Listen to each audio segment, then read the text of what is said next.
Hello and welcome back to part 3 of 5 of our Amazon mini course, Mastering Private Label on Amazon FBA.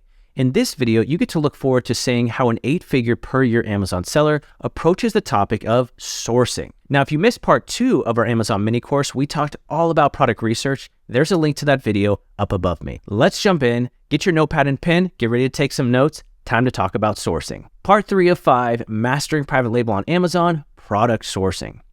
Sourcing is an important part of private label. It's crucial that you find the right supplier that can help you bring your idea to market. Now, how do we source our products? We're going to talk about 3 main ways, and then we're going to deep dive each one of those. Number 1, we reach out to suppliers to receive initial quotes for our product. Number 2, we order and receive samples of our potential product. And finally, number 3, we place our purchase orders. Let's dive into step number 1. The go-to place to connect with suppliers, and my preferred way, is going to Alibaba. Now, Alibaba might sound like something out of the movie Aladdin, but let's dive into what Alibaba is and why it's so beneficial for exactly what we're trying to do here, source our products. Notice this statistic. You can connect with over 150,000 suppliers all over the world. Not only that, but when you connect and work with these suppliers, within Alibaba, you have something called trade assurance. That's almost like an insurance plan for your product. This offers peace of mind when placing larger orders with these suppliers worldwide. In addition to trade assurance and being able to connect with all of these suppliers worldwide, Alibaba verifies many of the suppliers, which means they actually have someone go out to the factory, make sure it's legitimate, and they have a verified badge within Alibaba. This also gives you further conviction you're connecting with authentic manufacturers. Now, in addition to these different reasons we've mentioned, a large majority of the largest Amazon sellers all go to Alibaba also. Over the past 6+ years, I've placed millions of dollars worth of orders on Alibaba and hundreds of orders. I've shipped countless hundreds of 40-foot containers full of product from suppliers on Alibaba. I love it. So you are very fortunate to even have this website where you can connect to these suppliers. Now let's get a little more into, once you find a potential supplier on Alibaba, what's the next part? Well, communication is key to building a healthy supplier relationship. We know the saying, communication is the lifeblood of every relationship, and that really goes to show for itself when talking to suppliers on Alibaba. We're going to talk about some tips now that I have found that really help build a great relationship with your supplier. Number 1, remember they are human too. Strive to get to know them personally. Ask about their day, what they did on the weekend, if they have pets, if they have kids. The closer you can become and build that bond with your supplier and build that relationship, guess what? The better pricing you're going to get, the better quality of product, and the faster production and priority of your orders over others. So I cannot emphasize this number 1 point enough. Number 2, speak simply and clearly. Remember, English is not going to be their first language, so speaking in simple terms will help the communication process. Now, here in the States where I'm from, having a robust vocabulary that's very in-depth, large words, it makes you sound very articulate, very smart, but it actually can work against you when working with suppliers and trying to have good communication, so keep it simple. Now, here are some things to discuss with your suppliers that are very important. These are just a few of them. There are many more, but let's look at a few. Number 1, you want to ask them, do they sell on Amazon? Now, why do you want to ask this question? Well, think about it. If the supplier or manufacturer is themselves selling on Amazon, you go to work with them, you bring a product, they see it selling really well, they're going to cut you out of the process and they are going to sell that product. So it's a huge conflict of interest if the manufacturer sells on Amazon. So if they say yes, you want to move to a different one. Number 2, you want to ask them about production time.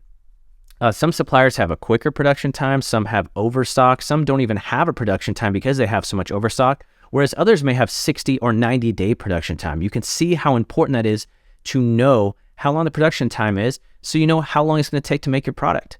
Number 3, MOQs. Now, MOQ stands for minimum order quantity. When ordering on Alibaba, this is for larger bulk orders.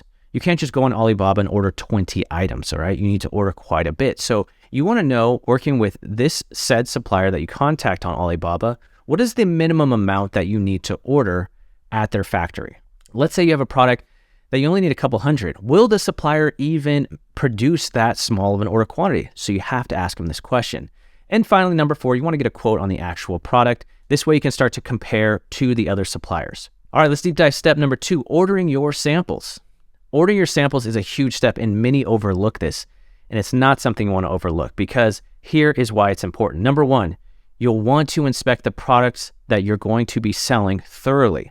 Imagine never even touching this product, never even seeing it, and now you're going to sell thousands of it to people. There's a huge margin for error. So you want to get a sample so that you can inspect it. And number 2, it gives you a chance to compare the quality across different suppliers. Let's say you talk to 3 different suppliers, they gave you great quotes, you love the communications really well, but only when you get that sample is when you can really see, like, they all have the same price, but wow, the quality is totally different. So you're going to want to see the quality of it and also be able to compare it to the quality of the product who you're competing with on Amazon. So you've ordered your samples. Here's some key things to check. Number 1, how is the quality? Is it durable? Is it useful? Number 2, does it do what it's supposed to do? Every single product has a use case. Take that product, use it in the use case that it's for. If it's for a mother, make sure that you have a mother use it for whatever usage. If it's for a construction worker, if it's a home and kitchen item, use the product. Does it do what it's supposed to, and does it do it well? And number 3, does it differ from your competition? All right, you're going to want to see, like, okay, this one on Amazon is selling really well.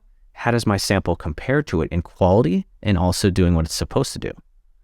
Now, here's an important key to remember also. Do not get attached to the product. You don't want to marry a product. By now, you've spent a lot of time, investment, and energy on this product.